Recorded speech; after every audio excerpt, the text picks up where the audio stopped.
Hi, Professor. Caitlin McCone. So before I answer the 3 questions for the last assignment, I just wanted to thank you for being a great teacher and for giving me all the feedback and advice within the last 4 weeks for all of my assignments and my answers to the discussion questions. I just want to thank you, and I want to let you know that I appreciate everything that you've done for me. Okay, so after reading over GCU's dispositions, I felt that I possessed 3 specific ones, so I'll talk about them individually. And I'm just kind of referring to something that I already wrote, so if you see me venturing off, I'm looking at a paper. Okay, so the first disposition that I feel like I carry is respect for the diversity of others. Respecting other people's backgrounds, ethnicities, having an open mind all the time, or at least as much as you can, and not holding a bias towards other people and what they believe in is really important as a teacher to encompass, because you're going to have a lot of students and it's going to be a range of diversity.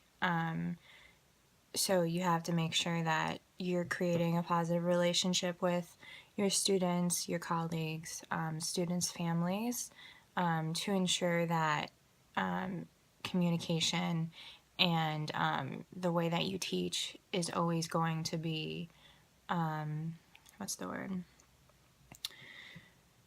Just so that you have an open relationship with them and that you're always both on the same page as far as the student and how they're progressing in your classroom, if they need extra help, or if you're maybe seeing that he or she might need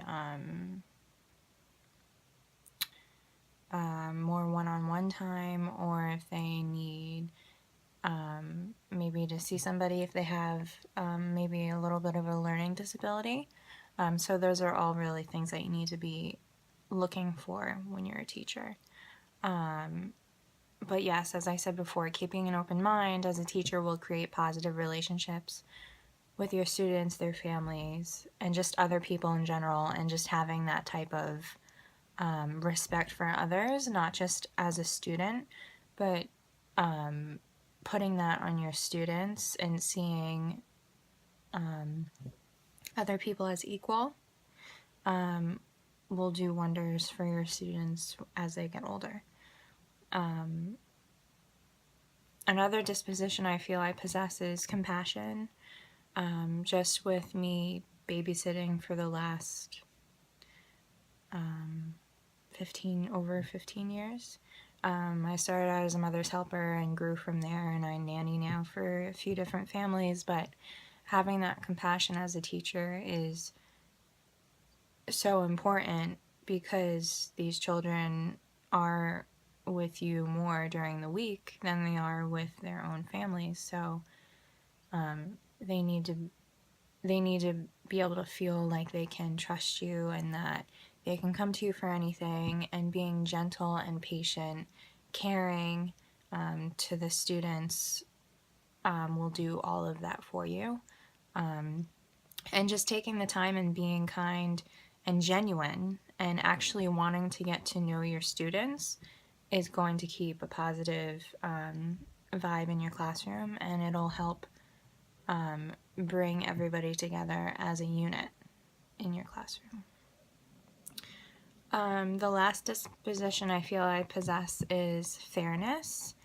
And with that, I feel like I should also tag on honesty, because the two, although they're different, I feel like they go hand in hand together well, especially in a classroom. Displaying fairness and always telling the truth, being honest, is something every adult should possess, especially around children. So when you're teaching, it's really important to be honest and allow them to play freely, but make sure that they know that they need to be fair with one another, and that every child in there is going to be looking at you and seeing what you do as the only adult in the room. So it's really important that you reflect respect, and you show that everyone always needs to be fair and treated fairly. And it's always really important to also be honest and truthful when it comes to everything that you are as a teacher.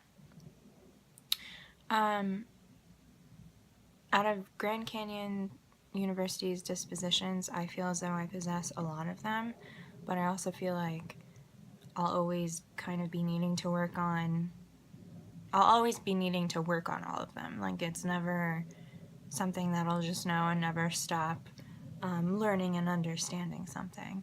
But two specific ideas, curiosity and reflection.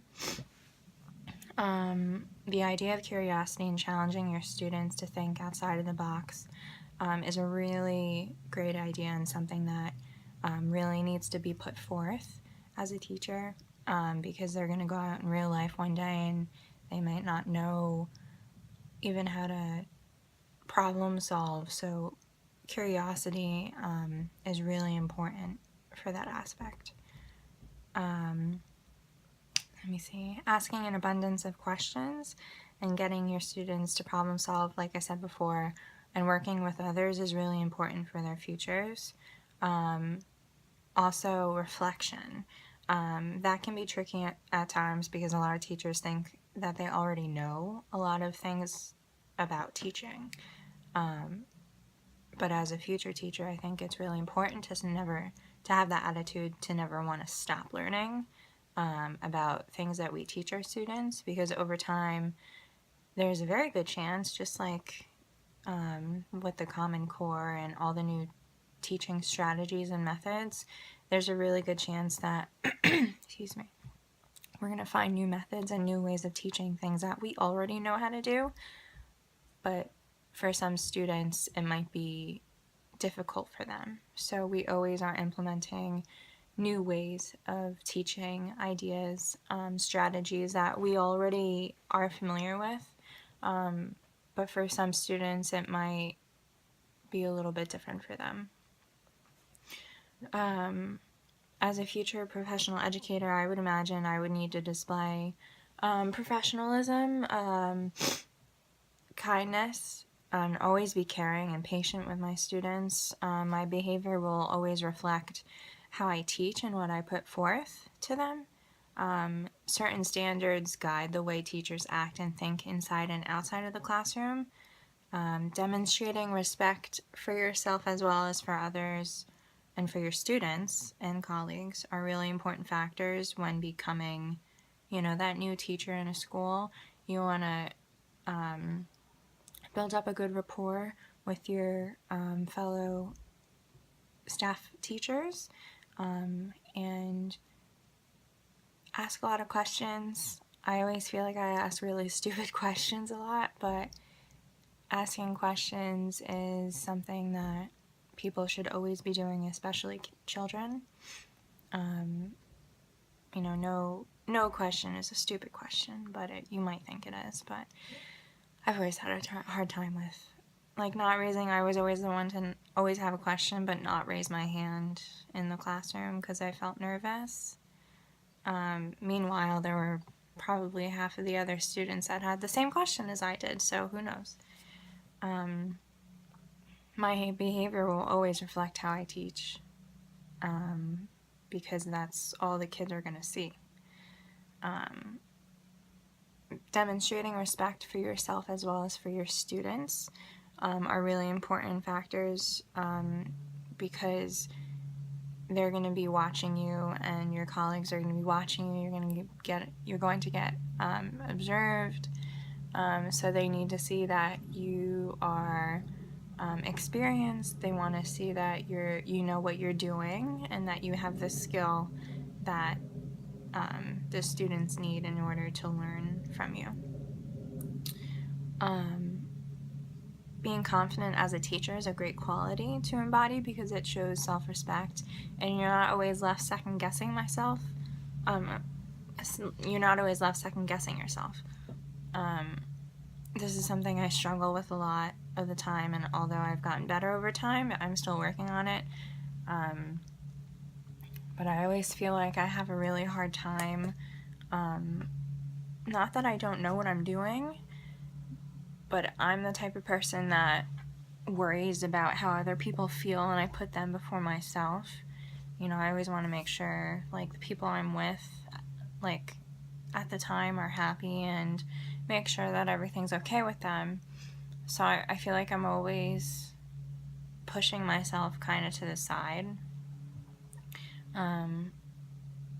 But, you know, sometimes it's really important to do something for yourself, and not in a selfish way, but when it comes to your career and to knowing, you know, what you do know and what you don't know, making sure that you're showing your expertise in a subject reflects in your classroom, because then your students are going to understand and put forth what they know, and they'll show the work that they know it because you taught them it and you know what you're doing. But I think that's something that I'll always be working on. But yeah, so I just want to say thank you, and starting another class tomorrow. I'm a little nervous because it's probably even more hard working than this one, but this one was hard. But it was my first class as a graduate student, and I just want to thank you for everything again, and make sure you know that you're an awesome professor, and I hope that I will be in contact with you if I ever need something or have a question or anything else. But thank you, Professor. Have a good day. Bye.